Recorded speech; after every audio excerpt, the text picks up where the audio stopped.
ನಾನು ಯಾರಿಗೂ ಹೊಸಬ್ರು ಬರ್ತಾರೆ.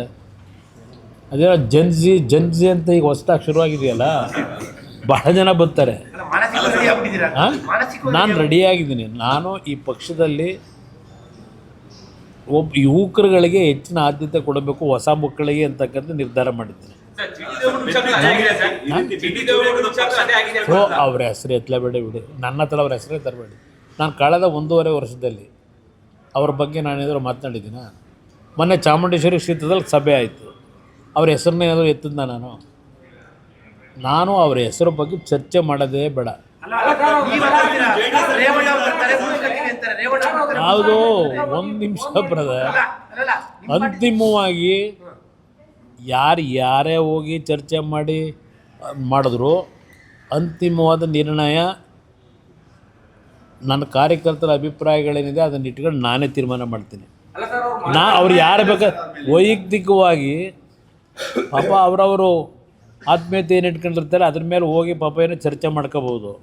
ಆದರೆ ಪಕ್ಷದಲ್ಲಿ ಅಂತಿಮವಾದ ನಿರ್ಣಯ ನಾನೇ ಮಾಡಬೇಕಾದಂಥ ಅನಿವಾರ್ಯತೆ ನನಗೆ ಸೃಷ್ಟಿ ಮಾಡಿದ್ದಾರೆಲ್ಲ.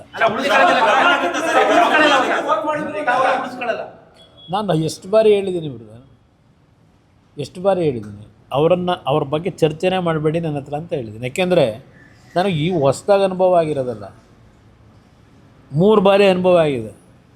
2006ರಲ್ಲಿ ಏನಾಯಿತು, ಆಮೇಲಿಂದ 13ಕ್ಕೆ ಬಂದರು, ಆಮೇಲೆ ಮತ್ತೆ ಆಗೇನೇನು ನಡೀತು, ಆಮೇಲೆ 18ಕ್ಕೆ ಏನಾಯಿತು, 23ಕ್ಕೆ ಏನಾಯಿತು, ಎಲ್ಲ ನೋಡಿದ್ದೀನಿ. ವೈಯಕ್ತಿಕವಾಗಿ ನಾನು ಏನೂ ಚರ್ಚೆ ಮಾಡೋಕ್ಕೆ ಹೋಗಲ್ಲ. ನನಗದರ ಅನುಭವಗಳಾಗಿದೆ. 2006 ಪಾರ್ಲಿಮೆಂಟ್ ಅಸೆಂಬ್ಲಿ ಇಲ್ಲಿ ಬೈ ಎಲೆಕ್ಷನ್ ಆಯ್ತಲ್ಲ, ಅಲ್ಲಿಂದಲೇ ನನಗೆ ಅನುಭವ ಆಗಿದೆ ಅವ್ರು ಯಾವ ರೀತಿ ಇದ್ದಾರೆ ಅಂತ ಹೇಳಿ. ಬೇಡ ಚರ್ಚೆ ಬೇಕು. ಇವತ್ತಿನವರಿಗೆ ಏನಾದರೂ ನೀವು ಆ ವಿಷಯದಲ್ಲಿ ನನ್ನ ಸ್ಟ್ಯಾಂಡ್ ಏನಿದೆ, ನೀವು ಹಲವಾರು ಬಾರಿ ಕೇಳಿದ್ದೀರಿ, ನನ್ನ ಸ್ಟ್ಯಾಂಡ್ ಏನು ಅನ್ನೋದು ಹೇಳ್ಬಿಟ್ಟಿದ್ದೀನಿ. ಅದರಿಂದ ನನಗೆ ಅದರ ಬಗ್ಗೆ ಯಾವುದೇ ಕಾರಣಕ್ಕೂ ಯಾರು ಒತ್ತಡಗಳಿದ್ದರೂ, ನಮ್ಮ ಲೀಡ್ರುಗಳು ಭಾಳ ಜನ ಒತ್ತಡ ಹಾಕಿದ್ರು, ನಾನು ಅವ್ರಿಗೆ ಏನು ಹೇಳಿದ್ದೀನಿ ನಮ್ಮ ಲೀಡರ್ಗಳಿಗೆ ಗೊತ್ತು. ಇದಾರೆ ಪಾಪ, ಅದು ದೊಡ್ಡ ಗೌಡ್ರದ್ದು ಅದೇ ಹೇಳಿದ್ನಲ್ಲ, ಅವ್ರಿಗೂ ಅತಿಯಾದಂಥ ಕೆಲವ್ರ ಮೇಲೆ ನಂಬಿಕೆ ಇಟ್ಕೊಂಡವರಲ್ಲ.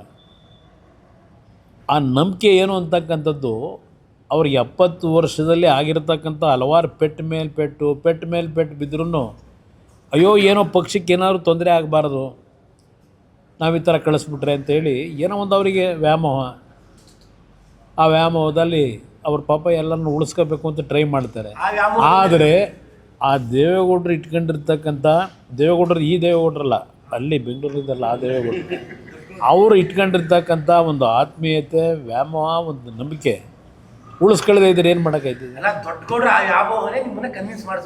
ಇಲ್ಲ, ಈ ವಿಷಯದಲ್ಲಿ ಯಾವುದೇ ಕಾರಣಕ್ಕೂ ಬರೀ ಇದೊಂದೇ ಅಲ್ಲ, ಹಲವಾರು ಕ್ಷೇತ್ರದಲ್ಲಿ ಇದೇ ಇದೆ ಅವರಿಗೆ, ದೇವೇಗೌಡರಿಗೆ.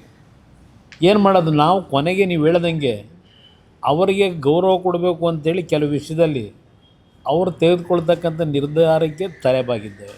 ನಿಮ್ಗೆ ಹೇಳಬೇಕು ಅನ್ನೋದಾದರೆ, ನಾನು ಒಂದು ಬಾರಿ ತಗೊಂಡಂಥ ನಿರ್ಧಾರ ಅವರ ಅಭಿಪ್ರಾಯಗಳಿಗೆ ವಿರುದ್ಧವಾಗಿ ನಿಮಗೆ ಗೊತ್ತು, 106 ಬಾರಿ ಹೇಳಿದ್ದೀನಿ 2006. ಆದರೆ ಆ ನಿರ್ಧಾರ ನಾನು ತೆಗೆದುಕೊಂಡಿದ್ದರಿಂದ ಇವತ್ತು ಒಂದು ರಾಜ್ಯದಲ್ಲಿ ಕುಮಾರಸ್ವಾಮಿ ಯಾರು ಅಂತಕ್ಕಂಥದ್ದು ಜನಕ್ಕೆ ಅರ್ಥ ಆಗಿದೆ. ಅವ್ರು ತಿಳ್ಕೊಂಡಿದ್ದಾರೆ ನನ್ನ ನಡವಳಿಕೆನ. ಅದೇ ಇವತ್ತು ನನಗಿವತ್ತು ಹೋರಾಟ ಮಾಡಲಿಕ್ಕೆ ಒಂದು ಶಕ್ತಿ. ಆಮೇಲಿಂದ 2007 ಕೆಲವು ತೀರ್ಮಾನಗಳಾದವಲ್ಲ, ಆ ತೀರ್ಮಾನ ಮತ್ತಿನ್ನೊಂದು ಆಘಾತ ಕೊಡಬಾರದು ಅಂತಲೇ ತೀರ್ಮಾನಗಳು ತಗೊಂಡೆ. ಅವ್ರು ಹೇಳಿದಾಗೆ ತೀರ್ಮಾನ ಮಾಡ್ಕೊಂಡೆ. ಅಲ್ಲಿಂದ ಇಲ್ಲಿವರೆಗೆ ಅವ್ರು ಹೇಳಿದಾಗೆ ಕೇಳ್ಕೊಂಬಂದಿದ್ದೀನಿ. ಆದರೆ ಇವತ್ತು ಈ ಪಕ್ಷ ಉಳಿಸ್ಬೇಕಾದಂಥ ಹಿನ್ನೆಲೆಯಲ್ಲಿ, ಆ ಹಿನ್ನೆಲೆಯಲ್ಲಿ ಮತ್ತು ನನಗೆ ಪಕ್ಷ ಉಳಿಸ್ಕೊಳ್ಳೋದು ಒಂದು ಭಾಗ, ಈ ರಾಜ್ಯದ ಪರಿಸ್ಥಿತಿ ಇದೆಯಲ್ಲ, ಇವತ್ತು ರಾಜ್ಯ ಉಳಿಸ್ಬೇಕಾಗಿದೆ.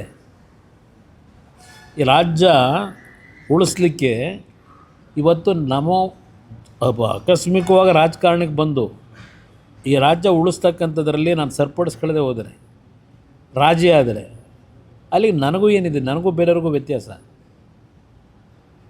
ಇವತ್ತು ರಾಜ್ಯ ಆಳ್ತಕ್ಕಂಥವ್ರು ಯಾವ ರೀತಿ ಇದ್ದಾರೆ,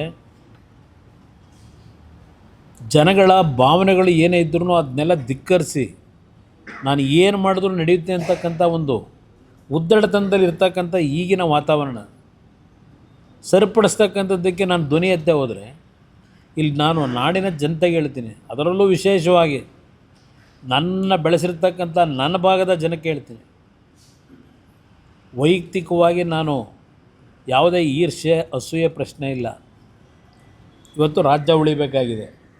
ಆ ಹಿನ್ನೆಲೆಯಲ್ಲಿ ನನ್ನ ಕೆಲವು ಕಠಿಣವಾದ ನಿರ್ಧಾರಗಳನ್ನು ಮಾಡಬೇಕಾದಾಗ, ಕೆಲವು ವಿಷಯಗಳನ್ನ ಎಕ್ಸ್ಪೋಸ್ ಮಾಡಬೇಕಾದ್ರೆ ನಾಡಿನ ಜನತೆಗೆ ಹೇಳ್ತೀನಿ, ಯಾವುದೋ ಒಂದು ವ್ಯಾಮೋಹಕ್ಕೋ ಇಲ್ಲ ಅಸೂಯೆಗೋ ಇಲ್ಲ ಈರ್ಷ್ಯೆಯಿಂದ ನಾನು ಮಾಡ್ತಾ ಇದ್ದೇನೆ ಅಂತಕ್ಕಂಥ ಭಾವನೆ ಇಟ್ಕೋಬೇಡಿ.